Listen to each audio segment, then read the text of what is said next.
누가복음 5장 8절입니다.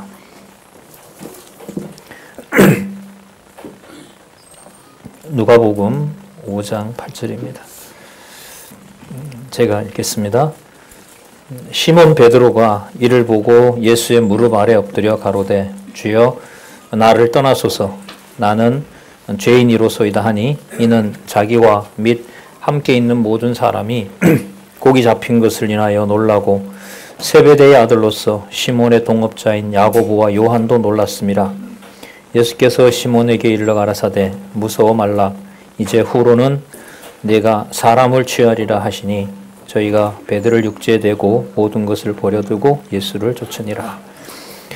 오늘 교재는요 299페이지입니다. 299페이지 제2절 복음서 자체 구조의 기독론 여호와 계시로서 예수 그리스도 여기서부터 살펴보겠습니다.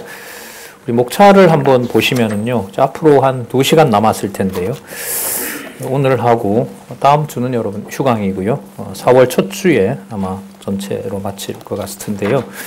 그 목차 중에서 13페이지 책에 보시면은 우리가 남아있는 부분에 대한 그 내용을 칼빈 바르트의 죄론을 극복하고 대안으로 박용기의 신론 중심의 기독론과 죄론 이 부분을 저희들이 살펴보고 있습니다. 그래서 제일 먼저 살펴본 게 박용기의 성경신학, 또 바이블 디알러지가 어떤 것인지를 살펴봤고요. 그러니까 성경관이겠죠. 그럼 두 번째 이제 오늘부터 살펴볼 게 이제 기독론 그다음 죄론 이렇게 됩니다.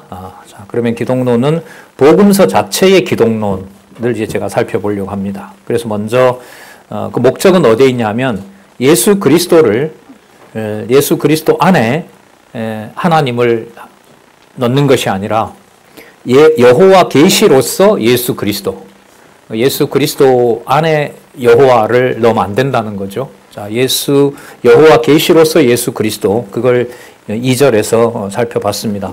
먼저 공관복음 중심의 기독론의 한계, 이게 이제 기존의 복음서 자체의 구조를 무시한 거기 때문에 기독론이 바로 나올 수가 없는 거고요. 이거는 성경신학에서 마태, 마가, 누가, 요한의 구조를 통해서 확증했는데 이거는 진짜 정점에 온 겁니다. 기독론의 정점에 왔습니다. 그리고 또 완결이 됐고요. 오래전에 이미 완결이 됐습니다. 그 다음 두 번째, 복음서 구조 자체의 기독론. 이렇게 하면서 이제 좀 살펴봤습니다. 그 다음 마지막에 기독론이 나왔으니까요. 기독론을 통해서 여호와 계시 중심의 이제 죄론을 해명을 하려고 합니다. 그러니까 바르트가 이제 이건 하지를 못했죠. 한계이기도 하고. 그러니까 서구 신학에서 예수 그리스도를 다루어 온 한계. 이때 한계는 성경까지 가고자 했던 한계가 저는 칼 바르트에게 와서 다 끝이 났다고 보는 겁니다. 더 이상 갈 수도 없고 바르트의 대안을 얘기한다는 것은 공관복음 자체를 버려야 되는데 공관복음 연구를 버린다는 것은 서구 신학의 기독론을 다 버리는 거예요. 그러나 이게 버려야 될 상황이 온 거예요. 그게 여러분 박용기 신론에서 우리 살펴봤던 박용기의 성경 신학에서 이 문제를 다루고 있다는 거죠. 전체는 좀 생략하도록 하겠습니다. 어쨌든 앞으로 저로서는 학교에 가서 이렇게 발표를 해야 되고 사실 이 책을 재작년 11월 달에 나눠주고 사실 파장이 있었다고 말씀도 드렸죠. 그 이후로는 하여튼 제가 어떤 발표를 하는지에 따라서 좀 관심을 가져주는 분들도 있고요. 또 무슨 내용인지 지켜보고 있는 분들도 있고 그런 상황에 있습니다. 그래서 복음서 구조 자체의 기독론 다음에 여호와 계시 중심의 죄론. 그래서 14페이지 가보시면 속죄론 중심의 죄론 한계. 이거는 바르트의 죄론이 한계가 있다는 걸 지적을 하고요. 그 다음 두 번째, 신적 절대 주권성 계시로서 악과 죄 그리고 범죄. 이 개념도 성경신학의 구조와 같이 가는 거예요. 그래서 제가 되게 중요하게 여기는 거고요. 그 다음 제일 마지막에 여호와 영광 계시 방편으로서의 죄론. 그래서 이제 제 책을 통해서 이제 제가 뭘 공부했는지를 좀 결론처럼 간단하게 말씀을 드린다면 성경신학 그 총서 서론에 해당하는 의미분석 성경 개론 5페이지에 나와 있는 죄인의 눈, 그 죄인의 눈을 전통신학과 비교해서 성경신학적으로 이렇게 정립하지 않으면 죄인에 대한 논의는 도저히 할 수가 없다. 그래서 이제 제 책의 결론은 죄인의 눈이 뭔지를 이렇게 장황하게 이해가 한마디로 잘 안 되기 때문에 장황하게 이렇게 돌고 저렇게 돌고 해서 이렇게 결론을 내린 게 여러분들과 바로 이 책입니다. 네, 299페이지로 가셔서요. 살펴보도록 그렇게 하겠습니다.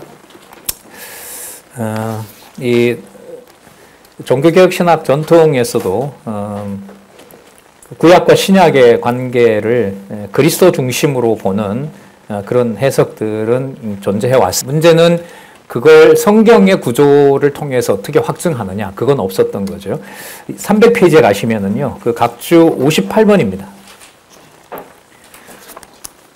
각주 58번에 있는 내용들을 살펴보도록 그렇게 하겠습니다.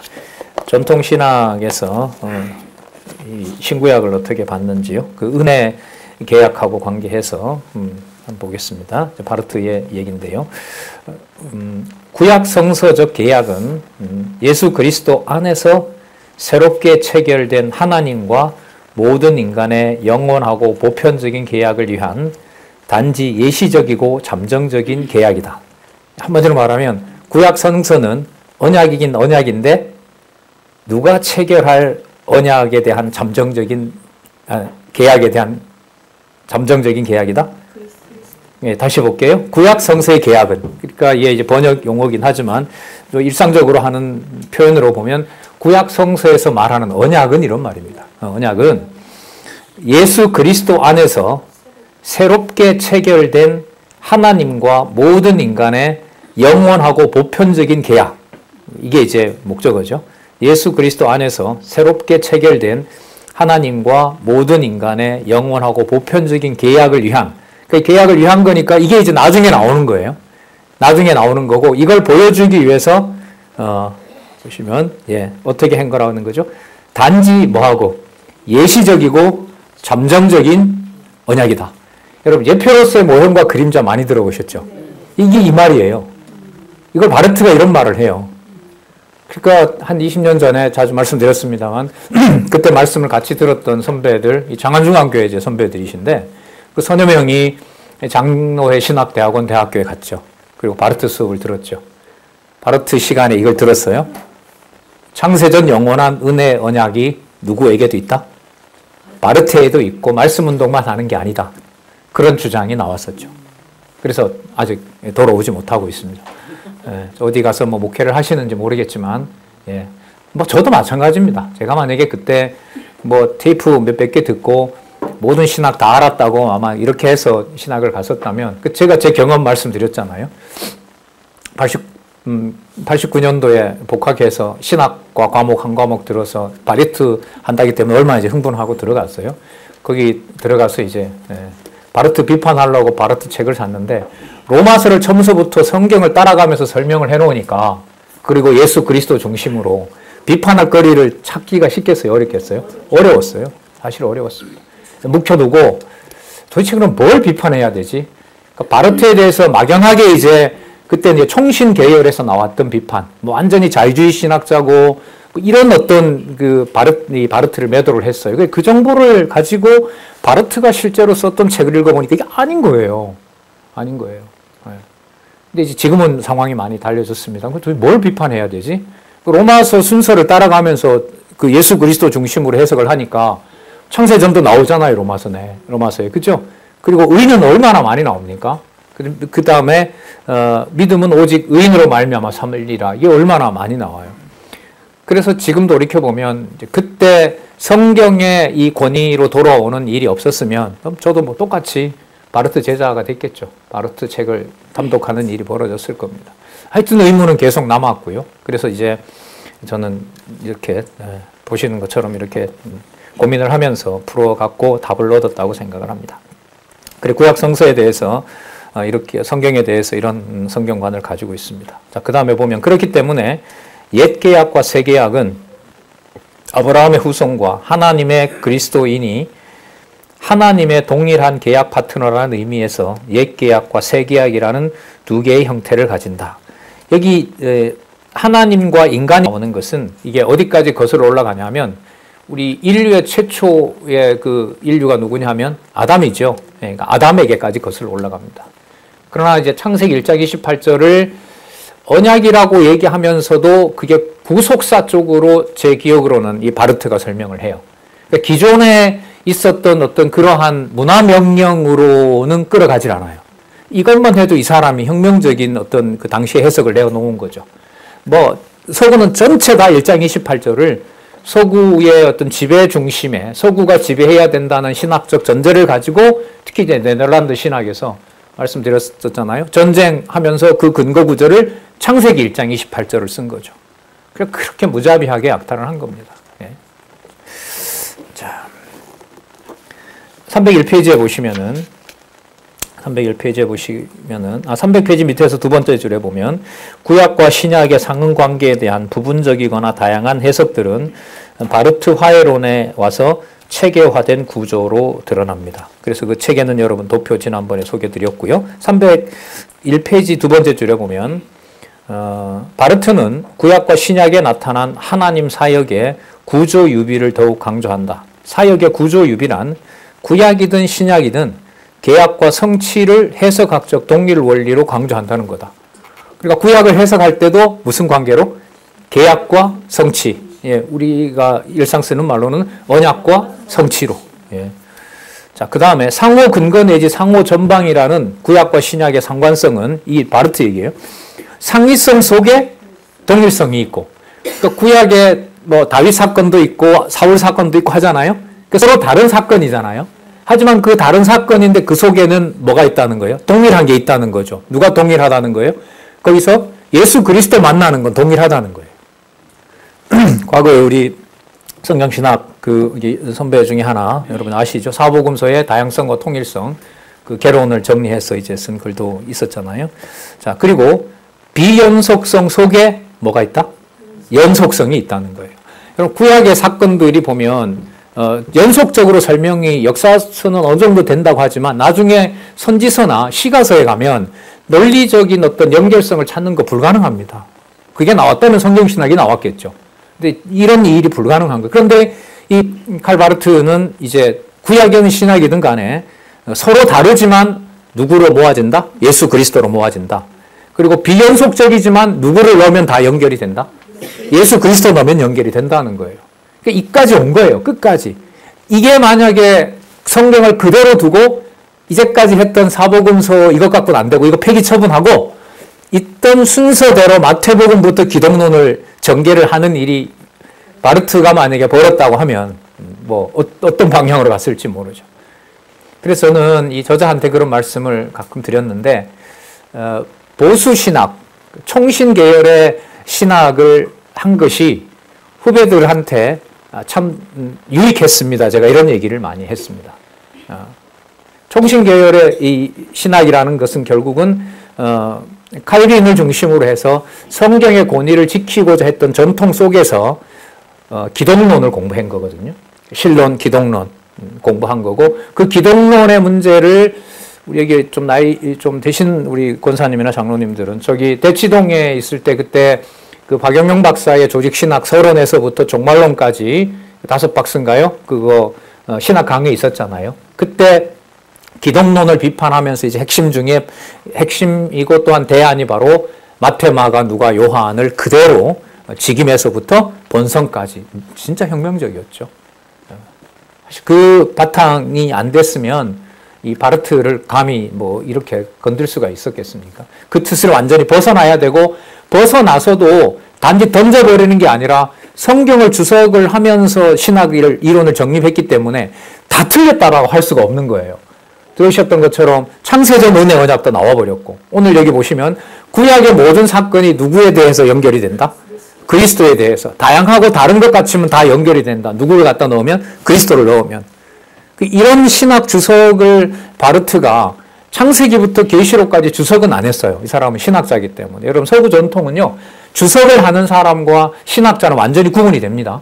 전공부터가 달라요. 들어갈 때부터. 그리고 지금 우리 성경 신학에서는 성경 주석과 예를 들면 책이라는 게 분리가 안 되잖아요.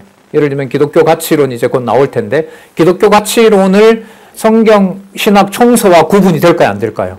되면 이상하죠. 이게 성경과 신학의 같이 원래 붙었어야 돼요. 성경 신학의 총서이므로 성경적 기독교 애정론 이렇게 나와야 되는데 서구 신학 같은 경우에는 논리는 조익 신학이 하고 성경은 그냥 또 다른 사람이 그냥 따라가면서 하는 거. 이게 분리가 된 전통이었죠. 근데 이걸 바르트가 감지를 하고 이래서는 안 되겠다 싶어서 이 사람의 책이 막 1000페이지가 넘고 1200페이지가 넘거든요. 이게 왜 이렇게 길어지냐 하면 신학적 논의를 하다가 성경에 근거를 둬야 되잖아요. 그럼 갑자기 창세기 1장, 2장을 가져와서 주석을 쓰는 거예요.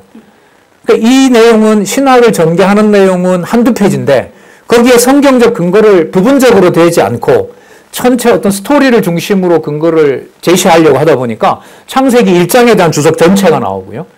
욥기에 대한 몇 장 주석이 나오고 그러니까 이게 분량이 막 몇 배가 늘어나는 거예요. 이것도 여러분 되게 재밌어요. 재밌는 거예요.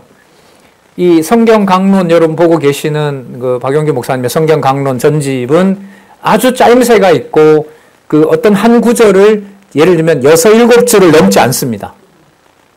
한 절에 대한 소개가 6줄, 5줄 이상을 넘지 않아요. 그러니까 모든 성경 구절에 주석을 하시는데 그 성경 구절에 대한 설명이 적어도 2줄, 3줄에서 다 끝이 납니다. 할 말이 없어서 3줄, 4줄로 그냥 마감했을까요? 아니죠. 성경 전체의 논리적 확증이 목적이기 때문에. 그렇게 해도 9882페이지거든요. 그럼 거기에서 바르트식으로 써가면서 그 주석에다가 신학적인 내용을 넣고 또 다른 어떤 이론들을 비판하고 했으면 어떻게 됐을까요? 18권이 아니라? 그랬으면 180권 씁니다. 왜냐하면 지금 권위 있는 많은 사람들이 보고 있는 WBC 주석 책이 바로 그렇게 되어 있습니다. 히브리서 하나가 600 몇 페이지가 되고요. 요한계시록 800페이지, 700페이지짜리 책이 3권입니다. 왜요? 다른 이론들이 들어가기 때문에. 그 논리적 구성을 한 것이 아니라. 그러니까 신학 공부를 하고자 하는 사람한테 이 성경신학 총서가 마무리하도록 한 일은 너무너무 큽니다. 어디까지 연구를 해야 되는지를 미련 없이 정리할 수 있도록 해놨다고 볼 수 있죠. 자, 계속 볼게요. 그 다음에 넘어가셔서 302페이지 보겠습니다. 302페이지 두 번째 단락입니다.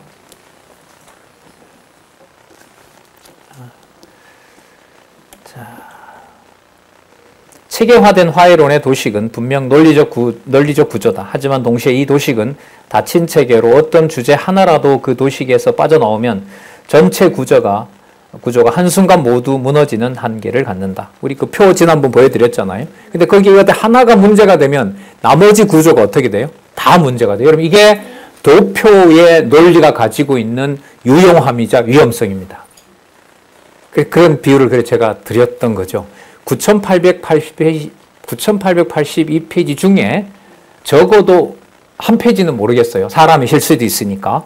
두서너 페이지가 논리적 오류를 드러냈잖아요. 그러면 어디에 영향을 다 줄까요?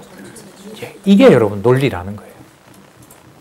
그러니까 여러분 성경을 처음서부터 끝까지 살아계신 하나님의 말씀으로 증명하는데 한두 페이지가 사람을 주어로 해석할 수 있다는 결론이 나오면 성경 신학이 온전할까요? 그 즉시 끝날까요? 그 즉시 끝납니다. 이게 얼마나 가슴이 떨리겠습니까? 그러니까 저자 같은 경우에 여러분 성경 강론집에 대해서 질문이 있다고 하면 되게 긴장하세요. 지금 어쨌든 여러 잔, 오류, 글자 이런 거 지금 총서에서 위원회에서 같이 이제 배우고 있는데 이제 앞으로 더 선명하게 더 나아가서 의미 분석, 성경까지 아름다운 우리 국어로 국어 열풍이 일어난 거 아시잖아요. 세계적으로. 제2외국어로 삼은 나라도 있고요. 코로나가 지나면서. 코로나 때 한국에서 이제 의료품을 보내서 의료와 관련된 지원을 한국어로 받고 싶으니까 한국어를 알아야 그 쓰는 매뉴얼을 쓸 수 있으니 그렇게 바뀌는 나라도 있고요. 자, 어쨌든요. 자, 넘어가겠습니다. 304페이지 복음서 구조 자체의 기독론을 보도록 하겠습니다. 이건 칼빈이나 그 다음에 바르트나 두 사람 사이도 뭐 한 1300년 차이가 나죠. 칼빈이 한 600년이고 마르트가 한 1800년도에 태어나니까 1300년. 하지만 그리스도의 삼중직을 중심으로 기독론을 전개한 사람은 이 두 사람이란 말이죠. 자, 두 사람 다 어쨌든 본 것은 공관복음, 마태, 마가, 누가를 섞어놓은 공관복음이기 때문에 그 어떤 문제를 드러내고 있습니다. 자, 304페이지 그 마지막 단락에 보시면은 마지막 단락에 보면 칼빈은 여러분 창세전 하나님의 예정을 얘기한다는 거 여러분 잘 알고 계시죠? 자, 그 부분을 제가 칼빈 강요 2권에서 이렇게 좀 발췌를 해놨는데 한번 읽어볼게요. 칼빈 정리를 한번 하겠습니다. 칼빈은 창세전 그리스도가 약속의 대상이 된 이유가 타락한 세계를 회복시키고 잃어버린 바 된 인간들을 구원하는 데 있다고 한다. 이게 이제 구속사인 거예요. 그러니까 타락했기 때문에 구원을 한다. 하지만 그 구원은 하나님의 은혜이기 때문에 어디에? 창세전에 근거를 둔다. 이제 거기에서 이제 누구랑 만나는 거예요? 바르트하고 만나는 거죠. 창세전 은혜 언약이다. 그래서 바르트주의자들은 칼빈의 예정론을 바르트가 극복했다고 봅니다. 근데 이 주장을 바르트를 비판하는 우리나라 신학으로 보면 사당동 총신이거든요. 그런데 제가 실제로 보니까 표면적으로 비판하는 사람은 몇몇 있어도요. 다 신앙과 관련해서 받아들이는 건 바르트를 받아들입니다. 안 받아들일 수가 없어요.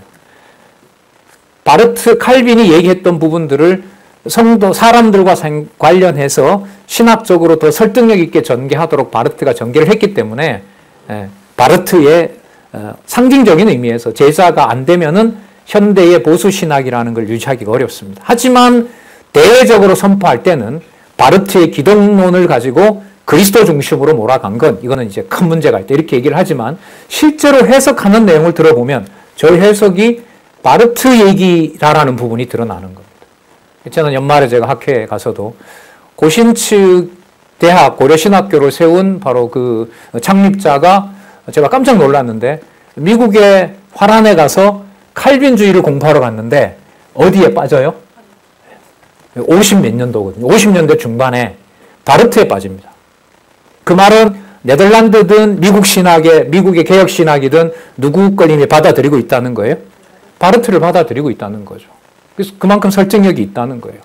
그런데 이제 한국의 전통이 고신도 이제 총신하고 원래 하나였거든요.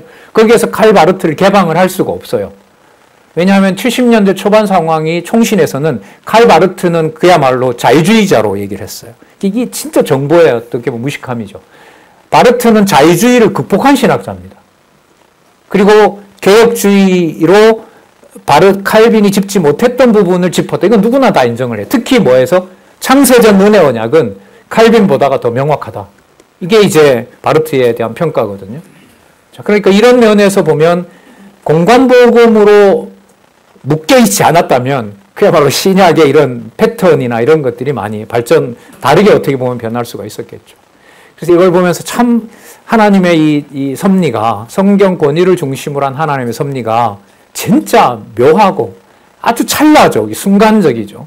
그럴 때 이런 역사가 변동이 된다. 이런 것도 많이 경험을 했습니다. 자, 보시면요. 304페이지. 304페이지. 네, 보시면 칼빈은 창세전 그리스도가 약속의 대상이 된 이유가 타락한 세계를 회복시키고 잃어버린 바 된 인간들을 구원하는 데 있다고 한다. 참 하나님과 참 인간으로서 구속주, 곧 하나님과 사람의 화해자, 대제사장, 대물이 되셨다. 이를 위해 참 하나님과 참 인간으로 온 그리스도는 하나님의 영원하신 계획에 의하여 임명되었다. 이 칼빈의 주장입니다. 칼빈은 두 본성의 연합 목적을 인성과 신성의 연합을 말하는 거예요. 인성과 신성이 완벽하다는 의미에서 신학자들이 쓰는 용어가 뭐냐면 참 하나님, 참 인간. 그게 바로 인성과 신성이 모두 다 완벽하다. 그러니까 육의 몸을 가졌지만 이 육의 몸이 우리 몸하고 같을까요? 다를까요? 다르죠. 피는 다를까요? 같을까요? 입에 들어간 음식이 사가 들어가는 건 같을까요? 다를까요? 안 봤으니 몰라요? 이게 무슨 질문이냐면 그리스도의 인성과 신성을 바르게 이해한다는 게 쉽다는 거예요? 어렵다는 거예요? 어렵다는 거예요. 그러면 성경에 기록한 근거를 제시 않으면 어느 한순간 바로 그냥 예술은 역사적 예수, 인간적인 예수, 민중과 고통을 나눈 예수, 가난한 사람을 챙긴 예수. 이게 훨씬 더 설득력이 있죠. 이걸 받아들인 신학이 자유주의 신학이고 인간 중심 신학이고 바로 독일 신학의 자유주의화 된 겁니다. 역사적 인물로서 예수를 보자.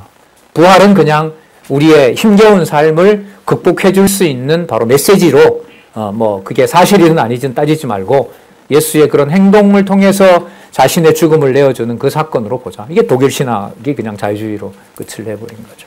자, 그럼 좀 더 보시면은요. 두 번째 줄. 중재자로서 대제사장 사역을 위해 그리스도는 죄 있는 육신의 모양을 입으시고 희생과 속죄의 제물이 되셨다. 칼빈은 그의 말대로 예정론을 뭐라고 하냐면요. 고상한 예정의 뭐라 그래요? 신비라 그래요. 바르트가 이게 불만이었던 거죠. 신비라는 말은 여러분 말하라는 거예요? 말하지 말라는 거예요? 야, 그거 있잖아. 비밀인데 이게 지금 얘기를 하겠다는 거예요? 안 하겠다는 거예요? 이게 여러분들도 느끼시지만 비밀이야. 이거 진짜 신비롭거든. 여러분 이게 실체가 없다는 게 아니에요. 그렇죠? 비밀이야라고 얘기하면 할수록 뭐의 진실성, 중요성은 더 커져요. 그 실체의 중요성이 더 커져요. 그러니까 바르트는 이걸 왜 이렇게 놨냐는 거죠. 그래서 이 고상한 예정의 신비라고 하는 바람에 그 이후로 언약 개혁신학의 예정론이 다 망쳐졌다는 거예요. 그러면 바르트는 이 예정을 신비를 뭘로 바꿀까요? 그게 바로 은혜라고 바꿔요. 은혜. 네. 신비라고 얘기를 하지 않고 은혜. 그게 바르트가 얘기하는 은혜 계약이에요. 은혜 언약이에요. 그 은혜 언약을 도표로 만들었어요. 그거 지난번에 여러분들이 보셨던 거예요. 삼직에다가만 초점을 맞췄어요. 삼직에다가 초점 맞추고 인성신성 거기다 다 집어넣어 버렸어요. 삼직도 집어넣고 인성신성도 집어넣어 버렸고 사역도 집어넣어 버렸고 본성 하나님의 신성까지 그 도표에다가 다 집어넣어 버린 거죠. 거기 보면 신론이 없어요. 화해론 도표에 신론이 없습니다. 기독론, 죄론, 인재론, 교회론 이렇게 나가지 거기 신론이 없어요. 신론이 어디 있냐 물으면 어느 론 안에 다 들어가 있어요. 기독론 삼직 아래 다 들어가 있는 거예요. 이걸 바르트는 칼빈이 얘기했던 신비다라는 말이 불만스러워서 이걸 이제 자기는 체계화하고 도표로 만들어냈던 거죠. 그리고 그걸 어디에서부터? 예정을 은혜 계약에서부터. 그 개념에서 출발한 게 바로 그 은혜 계약의 핵심은 그리스도의 무슨 직? 무슨 직부터 시작한다 그랬죠? 제사직. 그 다음? 왕직. 그 다음? 선지자직. 그 구조로 맞춰놓은 거예요. 그러니까 개혁신학의 기독론과 관련된 용어가 바르트에게서 다 나왔다고 보면 돼요. 용어는 다 나왔어요. 전택설, 후택설부터 시작해서 구원, 중생, 소명 이런 게 다 나왔어요. 다 나오고 예수 그리스도 중심의 구조를 딱 논리적으로 만들어 놓은 거예요. 거기에 이제 치명적인 건 이제 그리스도 안에 신이 있다고 해버렸기 때문에 기독론을 다루면서 그걸 뭐하고 똑같이 본 거죠? 신론하고 똑같이 본 거죠. 이게 이제 큰 문제가 된다는 겁니다. 그런데 이걸 제가 볼 때는 성경신학의 이 기독론의 성경 기록 순서대로 설명하지 않으면 예수님에 대해서는 바르게 설명은 존재할 수가 없다. 이게 제 주장입니다. 이게 이제 앞으로 이제 다음 연구를 통해서 이제 어떻게 진행이 될지. 그게 안 된다고 성경신학의 권위가 약화되는 건 저는 아니라고 봐요. 그러니까 그 논의가 이러한 논의들을 저같이 이런 방식으로 좀 더 정확하게 비판하고 바르트의 대안을 여기에서부터 시작해야 된다라고 하는 게 의미가 있다면은 바로 그런 연구도 이어질 수가 있겠죠. 자, 그럼 더 보시면은요. 칼빈은 그의 말대로 고상한 예정의 신비를 통해 아담 타락 전 구속론과 창세 전 구속론인 전택설을 강조한다. 그래서 여러분 칼빈은 전택설자입니다. 뭐 전에 뭐가 먼저 있었다? 죄 전에 하나님의 은혜, 하나님의 작정이 먼저 있었다. 하나님의 작정이 먼저 있었다. 그러면 여러분 바르트는 전택설자일까요? 후택설자일까요? 바르트 그 구조에 보면 죄론이 뭐 다음에 나와요? 기독론 다음에 나오죠. 그러니까 바르트도 뭐예요? 그래서 이게 무서운 거예요. 바르트의 전택설을 칼빈이 했던 전택설보다 더 논리적으로 만들어 놓았기 때문에 현대 신학에서 바르트를 못 넘어선다는 거예요. 그러니까 거기서 완전히 빠져나오고 그 구조 자체를 문제 삼고 성경의 권위로 바르트를 해명하지 않으면 다르트에 대한 설명은 저는 할 수 없다고 보는 겁니다. 근데 여러분 이게 여러분도 강의 들으시면서 어떻게 느끼셨는지 모르겠지만 전 이게 극복이 됐다. 다들 여기에서 동의를 하실 겁니다.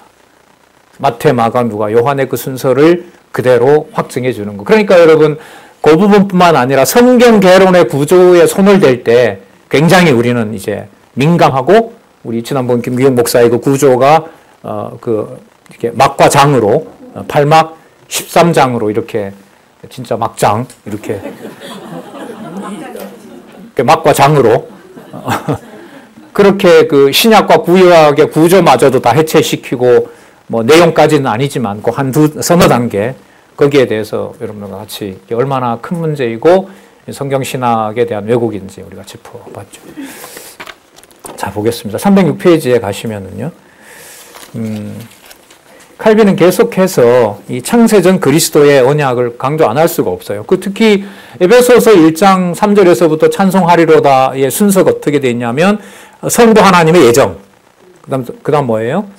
성자 하나님의 구속, 성령 하나님의 그게 본문 순서이기 때문에 칼빈의 에베소서 강론 읽어보면 너무너무 투명하죠.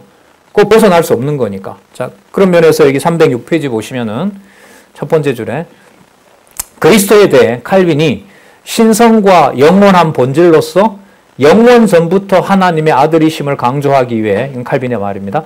만세전에 아버지에게서 태어나신 말씀이, 여러분 전도서 8장 22절 기억하시죠?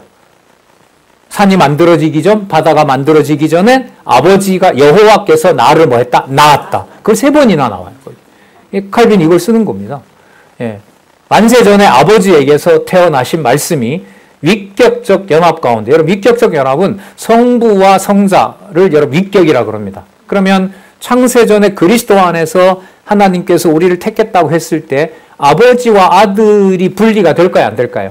사역은 분리가 돼요. 하지만 그 사역의 말씀을 이렇게 모을 때는 분리가 될까요? 분리가 되지 않을까요? 분리가 되지 않아요. 여러분 요한복음 1장에 있는 대로 태초에 말씀이 계시니라. 그 다음에 뭐냐 하면 그 말씀이 하나님과 함께 계셨고, 그게 그럼 단수의 복수예요? 복수죠. 하나님 태초에 말씀이 계시니라. 그 말씀이 누구랑? 하나님과 함께. 그 함께라는 말은 둘을 전제로 하잖아요. 그러니까 이때는 혼합이에요, 분리예요? 아, 분리예요? 아니면 혼합이에요? 분리죠. 분리가 되는 거잖아요. 태초에 말씀이 계시니라. 그 말씀이 누구랑? 하나님과 함께니까. 그렇죠? 분리잖아요. 그 다음에 뭐가 나와요? 곧 뭐라? 하나님이라. 그러면 분리예요? 분리 아니에요? 그래서 여러분 창세전 그리스도의 본성을 얘기할 때 신학에서는 부정명법을 써요. 뭐다라고 하지 않고 분리되지도 않으며 또 그 다음에 혼합되지도 않으며 이렇게 부정명법을 써요. 부정명법을 왜 쓰냐 하면 주장은 하고 싶은데 무엇이다라고 하면 공격이 들어와요. 이럴 때 회피하는 방법이 뭐냐면 부정어법을 써요. 만약에 그 사랑하는 사람한테 야, 너 싫어하는 건 아니야. 이거 하고 나 너 사랑해 하고 말이 달라요? 같아요? 달라요? 표현이 틀려요? 사랑을 오래 해보셨으니까. 그러니까 딱 내가 좋아하는 사람한테 사랑 고백을 하는데 나는 너를 싫어하진 않아. 이거 하고 그러니까 나랑 결혼해줘. 이거 하고 나는 정말 너밖에 없어. 너만 사랑해. 결혼해줘. 어감이 달라요? 안 달라요? 다르죠? 근데 그 엄청 틀린데 양쪽 다 이 사람이 그 사람을 뭐예요? 사랑하는 건 뭐예요? 하나죠. 사실. 그러니까 논리학에서 표현을 할 때 특히 이제 논리적인 글을 쓰는 이제 저희 같은 사람들은 때로는 자기가 주장은 하고 싶은데 뭔가 많은 확실한 근거를 못 댈 때 표현을 어떻게 바꿔요? 부정어법으로 바꿔요.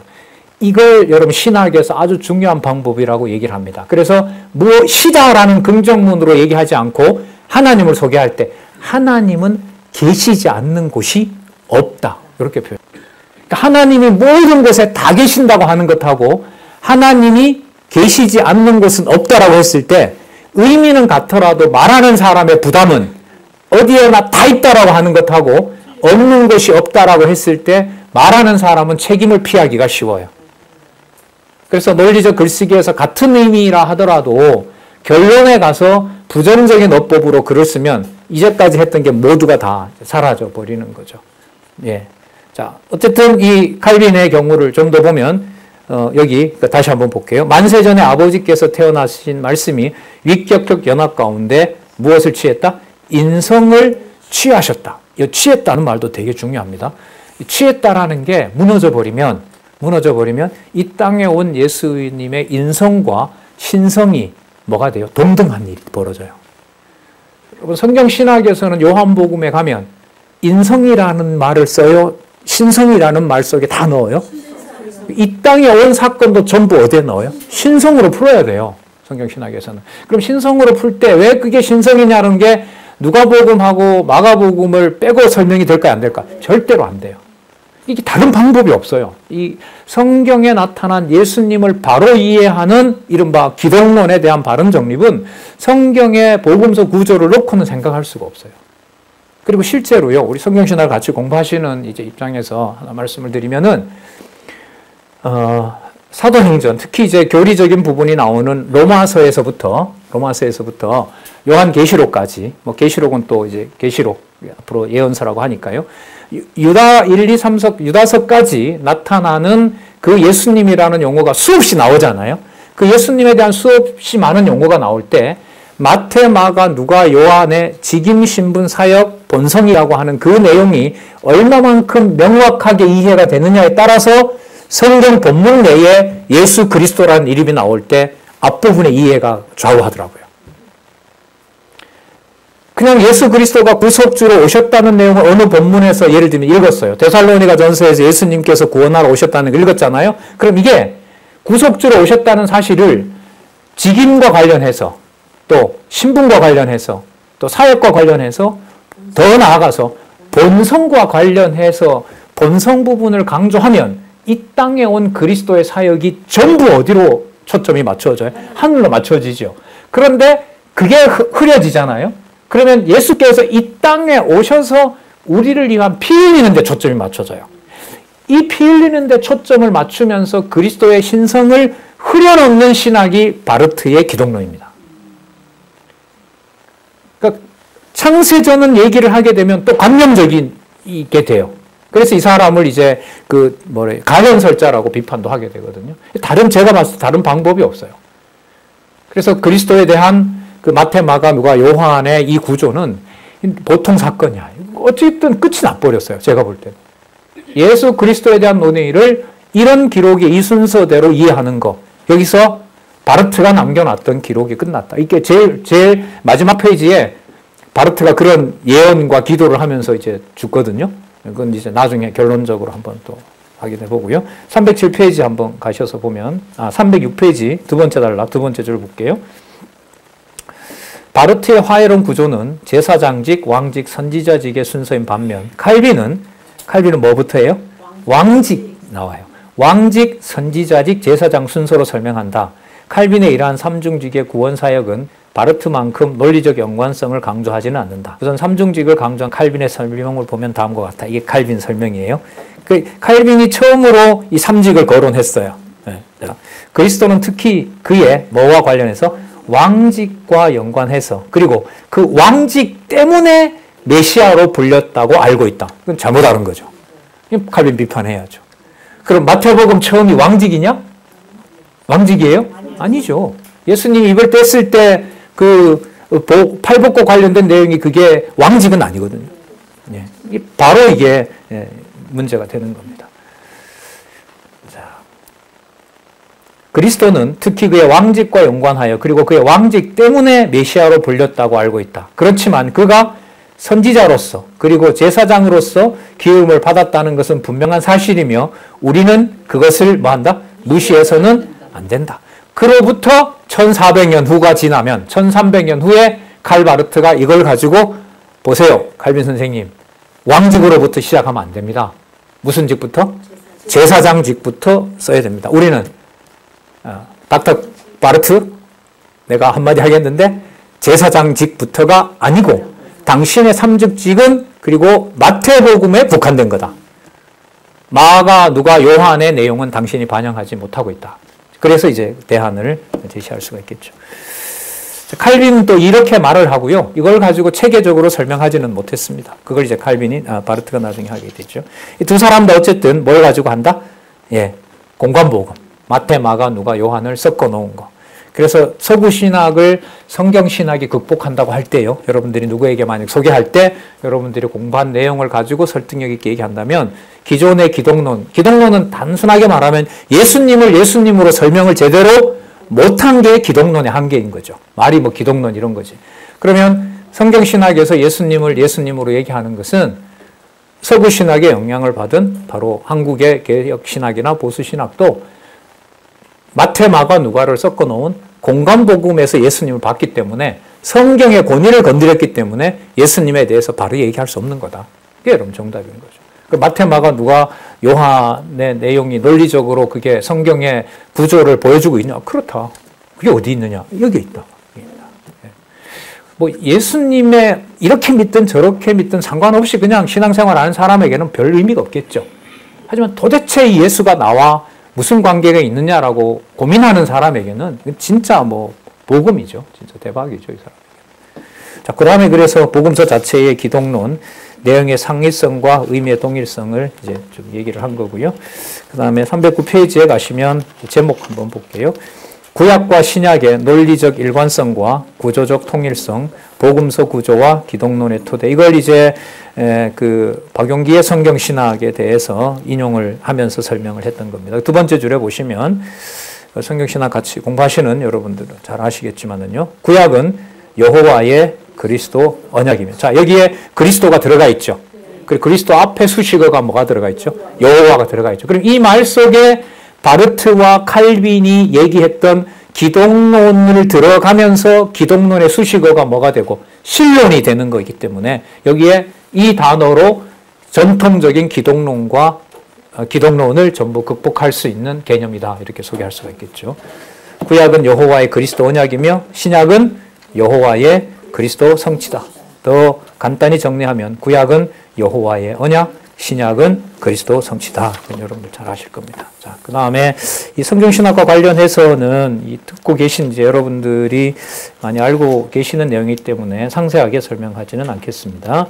자, 310페이지 밑에서부터 7번째 줄 보시면 박용기 목사는 마태복음과 마가복음 그리고 누가복음의 구조에 근거하여 마태복음부터 사도행전 1장 11절에 와서 예수 그리스도의 본성론을 논리적 단계로 증명한다. 그 구조는 천례의 신성과 기천의 신성으로 보고 있다. 즉 로고스이신 독생하신 하나님 예수 그리스도는 아버지로부터 보냄을 받아 본성이 신성임을 확증하고 본성이 신성임으로 아버지께로 돌아가는 구조가 요한복음의 본성론이다.